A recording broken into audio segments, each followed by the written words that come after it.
இறைவனுக்கு நன்றி. நெஞ்சில் ஓர் ஆலயம் நெஞ்சிருக்கும் வரை நெஞ்சம் மறப்பதில்லை போன்ற சீரியஸான முக்கோண காதல்களை சொல்லிக் கொண்டிருந்த ஸ்ரீதர் இளமை துள்ளும் இளம் புதுமுகங்களோடு கலகலப்பாக ஒரு காதல் கதை சொல்ல வேண்டும், அதுவும் காமெடி படமாக அமைய வேண்டும் என்று யோசித்தார். அப்படி அவர் யோசித்து உருவாக்கிய படம்தான் காதலிக்க நேரமில்லை. அதற்கு முன்பு இந்த படம் எப்படி உருவானது என்பதையும் கொஞ்சம் இதோடு சொல்லிவிடுவது நல்லது என்று நினைக்கின்றேன். அவருடைய உதவி இயக்குனரான சித்ராலயா கோபுவை அழைத்துக் கொண்டு தினமும் கடற்கரை பக்கம் போய் காட்சி அமைப்பை பற்றி விவாதம் நடத்தினார் ஸ்ரீதர். சீரியஸான கதைகளை சொல்லி ஜெயித்த நீங்க கதையே இல்லாம காமெடி படம் எடுத்தா ரசிகர்கள் ஏத்துக்குவாங்களா? எதுக்கு இந்த விஷ பரீட்சை என்று அவர் மேல் அபிமானம் கொண்ட சிலர் அட்வைஸ் பண்ணிய போது, சொல்ற விதமா சொன்னா ஏத்துக்க போறாங்க என்று அவர்களுக்கு சமாதானம் செய்தார் ஸ்ரீதர். அவர் தன்னுடைய முடிவில் மாற்றமில்லாமல் தைரியமாக களத்தில் இறங்கினார். அந்த காமெடி படத்தில் இளமையும் வசீகரமும் உள்ள புதுமுகங்களையே நடிக்க வைப்பது என்றும், அந்த படத்தை சித்ராலயா பேனரிலே சொந்தமாக தயாரிப்பது என்றும் முடிவு செய்தார் ஸ்ரீதர். திட்டவட்டமாக சொன்னபோது உதவி இயக்குநர்களில் கூட உதறல் எடுத்தது. திரையுலகத்தில் இதுவரை சம்பாதித்த செல்வம், பெயர் எல்லாமே இழக்க நேரிடுமே, என்ன நினைக்கிறார் இந்த மனிதர் என்று நினைத்தனர். இப்படி கடுமையான விமர்சனங்களை கடந்து துவங்கப்பட்ட படம்தான் காதலிக்க நேரமில்லை. ஏச்சும் பேச்சும் எதுக்கும் பொருட்படுத்தாமல் தன் திறமையை மட்டும் நம்பி துணிச்சலுடன் தயாரித்தார் ஸ்ரீதர், இயக்கினார். அவருடைய ஆஸ்தான கேமராமேன் PN சுந்தரம் மூலமாக ஒரு வசீகரமான இளைஞர் அறிமுகமானார். அந்த இளைஞனின் மேனாரிசம், உடை, நடை, பாவனை ஸ்ரீதருக்கு பிடித்து போய்விட்டது. அவரேதான் ரவிச்சந்திரன் கதாநாயகனாக, புதுமுகம் அவர்தான் கதாநாயகன் அறிமுகமானார். அவருக்கு ஏற்ற ஜோடியாக ராஜஸ்ரீயை போட்டார்கள். ஏற்கனவே அவருடைய படங்களில் நடித்து வந்த முத்துராமன் இன்னொரு கதாநாயகனாக உருவாக்கப்பட்டார். அவருக்கு ஜோடியாக ஒரு இளம் பெண், அழகான பெண்ணை தேடிய போது இயக்குனர் ஸ்ரீதரின் நண்பர் கோவை செழியன் விமான பணி பெண்ணாக இருந்த வசந்தரா என்ற ஒரு அழகான சிலையை அடையாளம் காட்டினார். அவர்தான் கதாநாயகியாக அவர் தேர்ந்தெடுத்தனர். அவருக்கு பெயரை காஞ்சனா என்று ஸ்ரீதர் சூட்டினார். இப்படிதான் காஞ்சனா, ரவிச்சந்திரன் இந்த படத்தில் அறிமுகமானார்கள். இந்த படத்தின் கதையை கேட்ட பாலையா, இது என் லைஃப் டைம் கேரக்டர் என்கின்ற உற்சாகத்துடன் நடிக்க சம்மதித்தார்.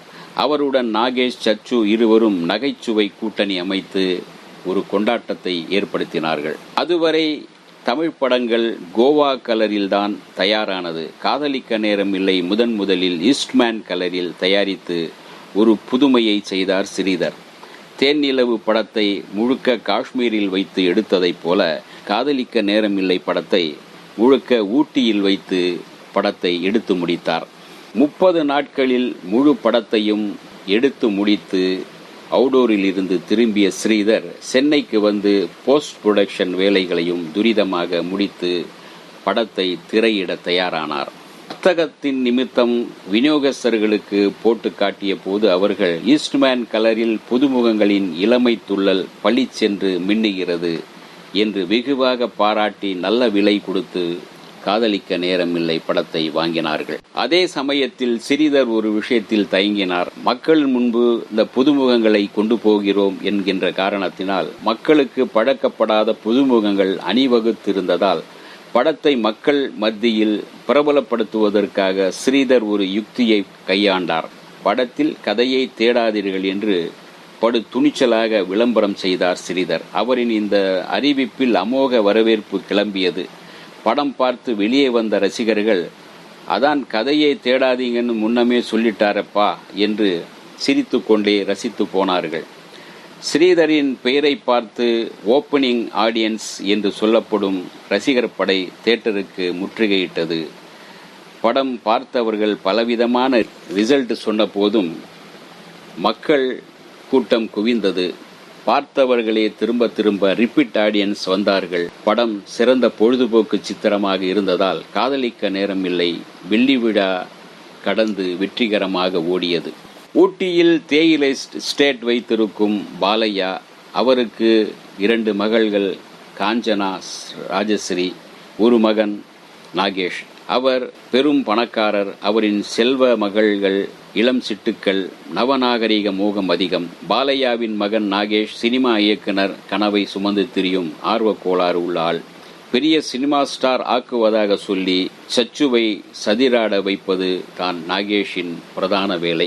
பாலையாவின் எஸ்டேட்டுக்கு மேனேஜர் வேலைக்கு வரும் ரவிச்சந்திரனுக்கு காதல் வேலையில் விழுகிறார் ராஜஸ்ரீ. தனக்கு சமமான அந்தஸ்துள்ள குடும்பத்தில்தான் சம்பந்தம் வைத்துக் கொள்வது என்கின்ற வைராக்கியம் கொண்டவர் பாலையா. எனவே தன்னை ஒரு கோடீஸ்வரனின் மகன் என்று பொய் சொல்லி மருமகனாக நினைக்கின்றார் ரவிச்சந்திரன்.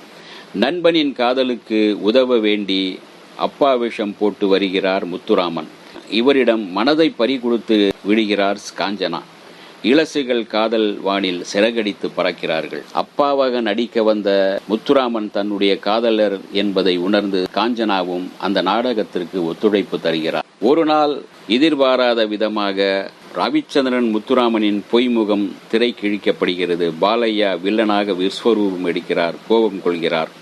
இளசுகளின் காதல் கை நழுவி போகும் அபாயம் ஏற்படுகிறது. பிறகு மகள்களின் உணர்வுகளுக்கு தலை வணங்கி நின்று காதலர்களை சேர்த்து வைக்கின்றார் பாலையா.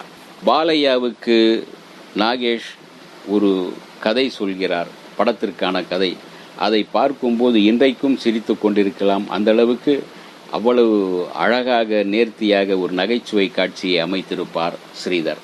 இந்த கடுகளவு கதைக்கு இயக்குனர் ஸ்ரீதர் கொடுத்த மெருகும் நகாசு வேலையும் மட்டுமே வெற்றி சித்திரமாக மாற்றியது. காதல் கலகலப்பை மட்டுமே அடித்தளமாக்கி புதுமுகங்களை போட்டு சொந்த தயாரிப்பில் இறங்கி வெற்றி பெற்றார் ஸ்ரீதர்.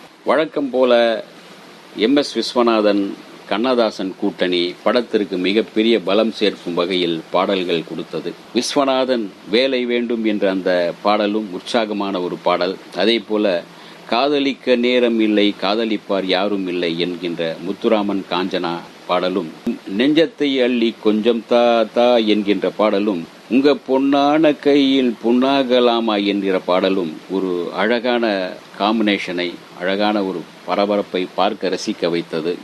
இளசுகள் மத்தியில் பெரிய வரவேற்பை பெற்றது. அதோடு நாகேஷ் சச்சுவுக்கும் ஒரு டூயட் கொடுத்திருந்தார். மலர் என்ற முகம் கொஞ்சம் மலரட்டும் என்கின்ற அந்த துள்ளலான அந்த பாடல் நாகேஷின் அந்த காமெடி கலந்த அந்த டான்ஸும் ரசிக்க வைத்தது. மொத்தத்தில் நகைச்சுவை விருந்தாக கலகலப்பான ஒரு காதல் கதையாக காதலிக்க நேரம் இல்லை அமைந்தது, வெற்றி பெற்றது. இந்த வீடியோ உங்களுக்கு பிடிச்சிருந்தா லைக் பண்ணுங்க, ஷேர் பண்ணுங்க, கமெண்ட் பண்ணுங்க, சப்ஸ்கிரைப் பண்ணுங்க, மறக்காம பெல் ஐகானை கிளிக் பண்ணுங்க.